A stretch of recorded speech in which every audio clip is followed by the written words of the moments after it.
Hey everyone, welcome back. I hope you're having a wonderful morning, evening, afternoon, wherever you may be. So today's build is another one that's a part of my save game for my mixed pack save. And this one's a bit different because I have more of a storyline with this build, and I've actually been playing with the Sims in this build for a bit longer. When I first got the Sims when I first got cats and dogs, this was the family that I built and moved in. They were the first people I played with in cats and dogs. I didn't play with a couple of them that are in the story, but I had the storyline in my head. I knew what was going down. So this is their home. So this house is set in Brindleton Bay. It is up on the little hill overlooking kind of part of the ocean, but not really. It's just kind of up on its own little secluded hill, and this house was owned by Nora DeVries and her husband. They bought it together when they were young, and then they had a daughter together, Lexi, who also lives here. So this home is 2 bedrooms, and I think I managed to get 2 bathrooms in for them. So there is the main bedroom, and they have their own little bathroom, and then there's Lexi's room, and they have a general bathroom for everyone to use. This home is a tiny home, so that's exciting. You get all the fun benefits with that. And her room is also a bit, it's kind of a weird stage, this house one. It's very lived in, and you can tell that they've been there a long time. Her room's looking a bit too young for her. It's still got a few kids' toys and things in there from when she was a little kid, because she's lived in this house her whole life. And so they haven't really upgraded since, which is a bit unfortunate for her, but she's planning to go off to university and pursue a science career, so she won't have to worry about her bedroom much longer. And in my other save, I have actually been playing with her in university. That was how I tested out university for the first time. So this family they've got a special place in my heart. Nora's husband, however, he died. It's very unfortunate. He just died. He was older than she was, because that's what flew back then, and he just died of old age, which is quite sad. But they buried him in the front yard under a lovely tree, and there's a chair next to his gravestone. So sometimes Nora just goes and sits out there with her husband, and she just chats to him, because that tree was like their favourite spot. They planted it when they first moved in, and it's grown up with their daughter, it's grown with them, and now he's buried under it. And I think that's beautiful. It made me a bit sad trying to build it, actually. I was like, oh, because I created a sim, and I put him in this world, and then I killed him off so I could have his gravestone, and it was very emotional for the Sims. They are probably still a bit upset about it, but it's fine. They'll get over it. I also did something a bit different with this house, and I included some family photos in here. So I took some pictures of them when they were young.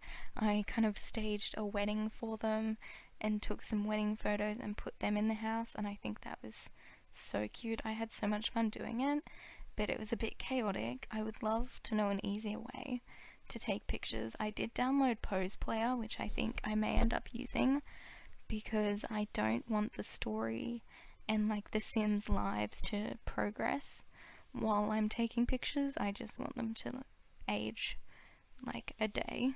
So I don't want to have all my Sims be super old by the end of me building this world, because that's not ideal, really.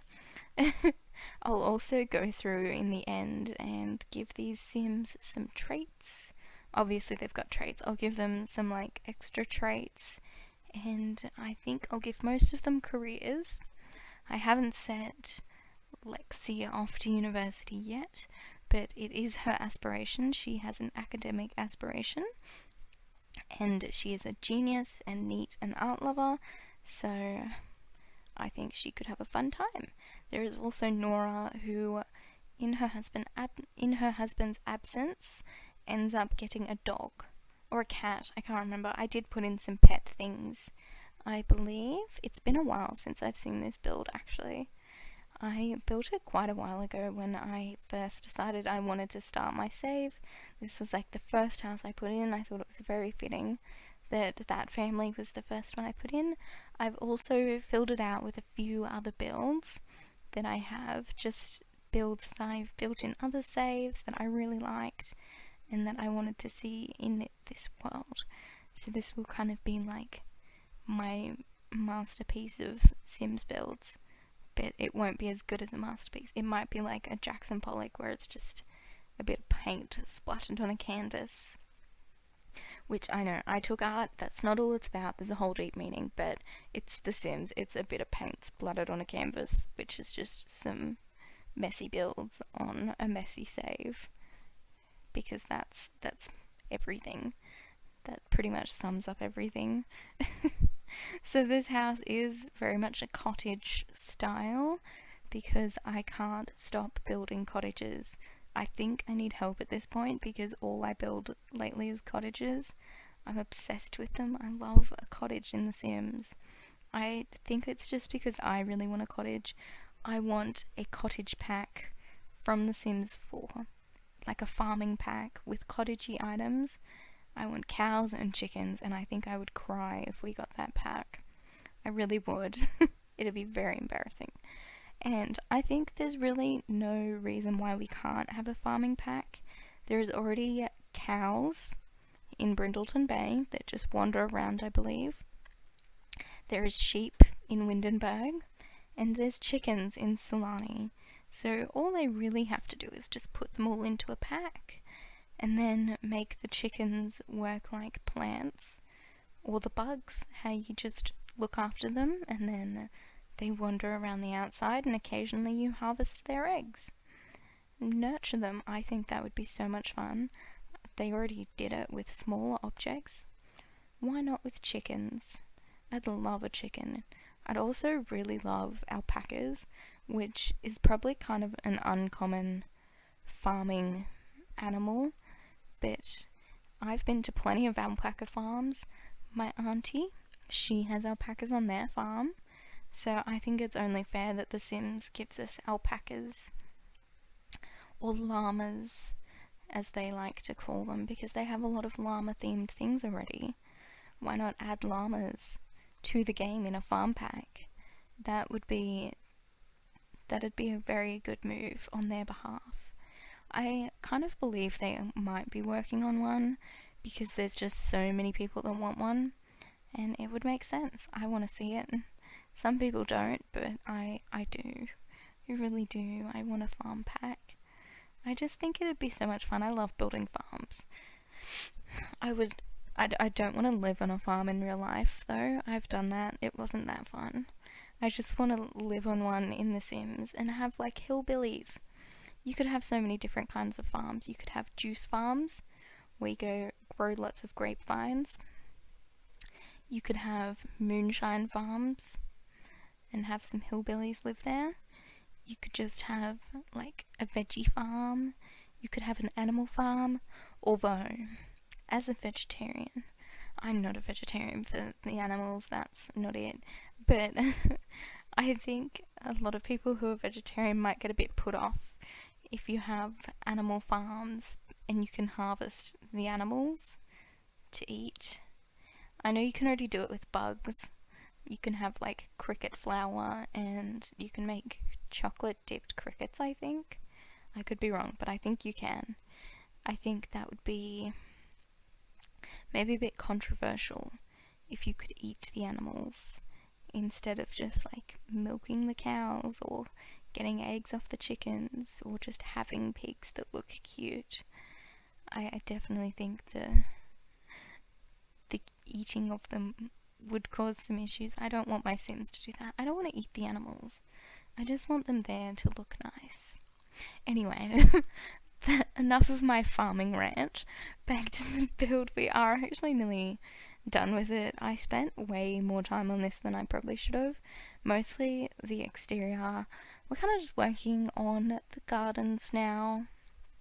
I spent a lot of time on the gardens. This white tree here is the big front tree with the graveyard, which I think is kind of sad but kind of beautiful at the same time. I spent a long time working on the grave, which was so unnecessary, but I just thought it was so funny, which it's not because he's dead, but it was funny to me being the person that killed him off just so I could have his grave to put in front of this little family home. So that's an interesting take on this family. Their garden originally started off pretty small as well. I was just going to have the usual kind of patio that I do, a few plants, a few bits and bobs, but I really wanted to have their own little like garden, gardening fenced off area thingy, something like that. I wanted to do that, and I put a fountain in the middle, and I put lots of plants around it, and I put a lot of plants around it, and then there's a whole path from the back of the house to the front of the house that's just surrounded by plants. Because I really love landscaping in The Sims. It's just so much fun. I really enjoy putting like thousands of plants over and over again in the same kind of style. No, I'm kidding. I really do enjoy it. I think it looks really pretty. I imagine they do a lot of their own gardening here, and I was gonna pre-plant some things, but I think it's nicer to have the option to do that when you download the world and pick what you actually want to plant. So that option's there. I played around a bit with hedges and things and tried to use the little hedge to make the fences, like hedge fences, look a bit more interesting, because I find they're a bit rectangular. They're not as natural as they could be. I'd really like to see more of a bushy fence, because it's kind of hard sometimes to use the bushes that come with it, because often I find they're too long and I want to build little teeny tiny gardens, and a very long fence is not ideal. So as you can see, I'm just doing a lot of terrain painting. I did a lot of terrain painting on this, a lot of landscaping, a lot of just like fiddling around with little things. I really didn't spend that much time on the interior. I kind of already had a vision in mind, and it didn't take me that long to execute it, which is unusual because normally I spend forever working on the inside of houses because it just does not do what I want it to do. But this time it worked, which I'm very pleased about. If you want to download this, it will be up on the gallery. My origin ID is ZoeKate12, ZoeKate 12, or the 1-2, and you can download that from there. I don't think there's any CC in here accidentally. I've been playing with a lot of mods recently, and it sometimes ends up accidentally making my builds say they have CC in them when they don't. So hopefully that doesn't happen with this one, and I believe it is all good. I've just checked the gallery. I think it's fine. It's there. It's fine. You can download it. This will be in my CC save as well if you want to see some more videos of that. There's a heap on my channel recently. I haven't really advertised them, but they're there. So we are into the screenshots now. Again, if you want to download this, it's on the gallery. I hope you all have a wonderful day, and I will see you all in the next one. Bye guys!